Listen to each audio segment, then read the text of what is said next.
When a person's Instagram account name is low ratio 4-wheel drive, you know he knows his automobiles. Guys, I'm Abhinav and this is my friend Jaideep. Hi Jaideep. Hi Abhinav. In this video, guys, by the way, I'm in Patiala. I'm at Jaideep's Royal Enfield dealership. This is his vintage wing of the dealership. He sells restored vintage motorcycles over here. And in this video, we're not going to talk about Jaideep's big motorcycles. He owns multiple. We're going to talk about something that's really close to his heart. This motorcycle, it started life as a Royal Enfield Electra, and I'm going to let Jaideep do the rest of the talking.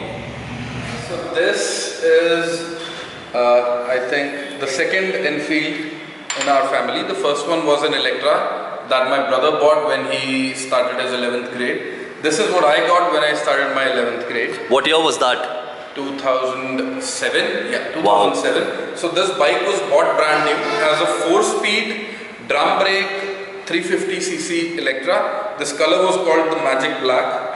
So Electras were not that popular in Punjab. It was all about the standard model. But I always wanted it for the ignition because these came with the CDI ignition. And these were really, really big, strong sparks.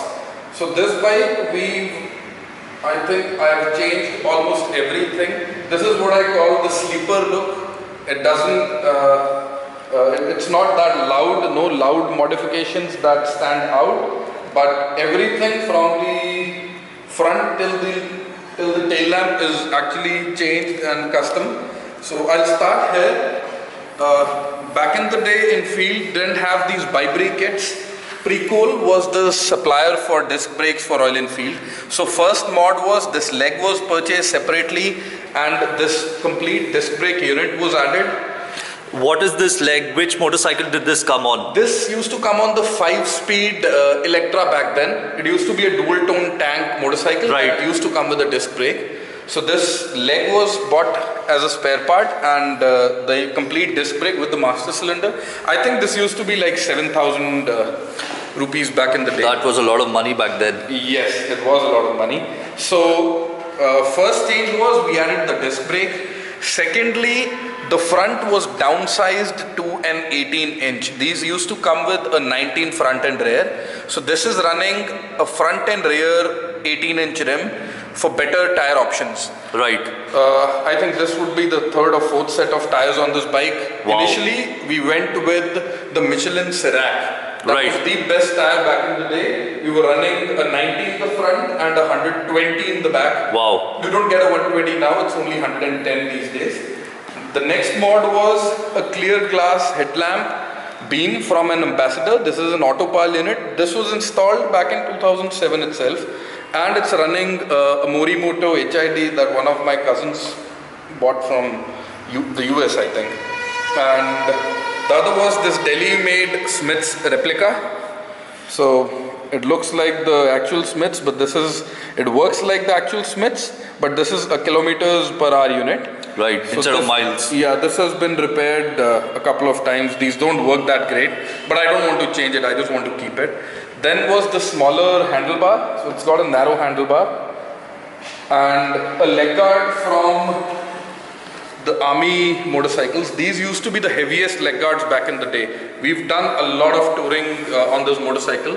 It has seen Leh almost 4 to 5 times and Wow. multiple trips to Spiti. So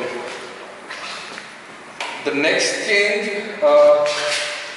I think the next change is on this side. I can show you from this side. This entire cylinder kit.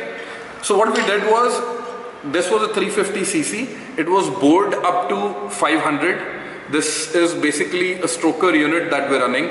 This is a Telco forging. This is a Telco forging Hitchcock motorcycles. It's an England-based company, Hitchcock Motorcycles. So they make custom performance parts for your cast iron engines. Right. So this is a Hitchcock's unit made by Telco Forging in India. So it's an all aluminum barrel with a high compression piston. So this is currently a 500cc high compression with a 350cc crank. So this engine revs a lot. Okay. So it revs a lot. Because the 350 crank would be lighter, It is enabling lighter it than to the 500 rev more. cc. Yeah, it's way lighter than the 500cc crank. The other mods that you can't see, so the engine with the lighter crank is really powerful. This is a really powerful unit. It used to eat through the regular clutch. So this has an upgraded clutch bell. We're running a 6-plate clutch from one of the bigger models of Royal Enfield, and we're running high performance Hitchcock clutch springs.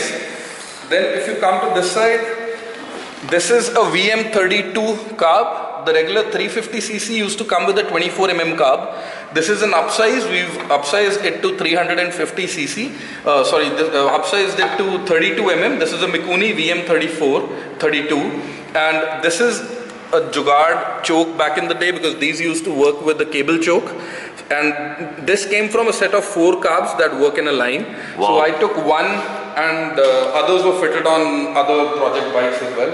Then this was upgraded to a 5-speed gearbox. It might look very normal, but this is actually a 5-speed unit. Those who know their Enfields, they would know that the 5-speed gear only came with a left side shifter. Right. It used to come with a heel toe shifter. So this has been modified with the shaft inside that brings the shifter back on my right side, but there's no neutral finder. So this is the wrong or the right Enfield side. It is still sitting there. Then we had to upgrade the head. This is running a polished head. We purchased the brand new head and polished, and we used that. An L-type bend. This is pretty normal. Also, this is running a 535 Enfield Lightning oil pump, which is a higher capacity oil pump with the so-called Desi Samrat. There's a brand called Samrat that makes your rockers for this engine, and the oil throw in those holders is actually twice or more than twice than the regular MSP brand rockers. So we're using Samrat rockers. These are very loud, but they work very well. Then the other upgrade was I changed the side stickers. This used to go on the export model back in the day, so we fitted these. And the rear is again an 18-inch rim. This was wide for those times, and the tire is a 120. This is a Michelin Sirac. We are running a Phantom Sport Comp at the front. Yeah. The ones that come on the Interceptor and the Continental GT, right? Yeah, this is the same tire. I've repainted the tank a couple of times, and so another interesting mod that I was running, but later I took it off. If you can come this side, I'll show you. So this is the decompressor. So this is the decompressor that works on all Enfield cast iron engines. So this, we found a plug that matches this thread. We added a CDI. So this bike was running a twin spark ignition in 2008, I think. It took a year to get that running.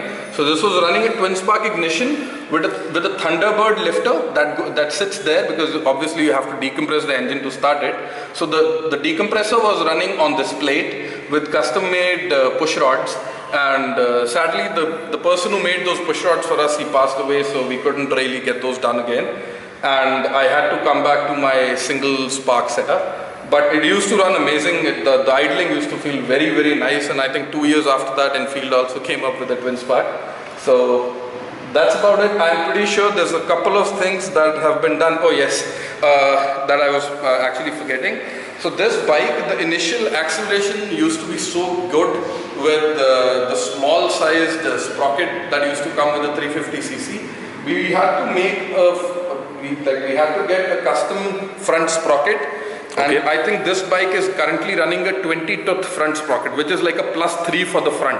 Wow. So you can imagine how quickly this thing used to accelerate. So we had to go for a bigger sprocket and to accommodate for that. So back in the day, I think we tested it with a GPS on the removable device and a P900. I think this is 2008 or 2009. So third gear on the GPS, this bike used to do a clean 120, 122. Used to run really well. Still runs, but it's been a while I've ridden it. But it's still sitting in the dealership. Other mods are this Lucas type tail lamp, the 70s style number plate, and of course no indicators. So I think that's about it. Why don't you sit on the motorcycle and just show us the stance of this bike? yeah. Because the bars are slightly taller than the regular classics now. Yeah, so it's really comfy to ride. Does vibrate a lot, but I don't mind it. I think it doesn't let you sleep if you're on a long ride. So it's a really fun bike. It's a really fun bike. I think this is where I learned most of my Enfield experimenting from. Lovely. Well, thank you so much for these insights into this motorcycle, Jaideep. This really is it's. I mean, 4-speed Electra to whatever it is today. That's crazy. Guys, let us know in the comments what you think of this motorcycle. I think Jaideep was just about to say something. So we used to try racing, nothing like those illegal street races or anything. But back in the day, the R15 and the CBR 250, they were like the hottest fast motorcycles.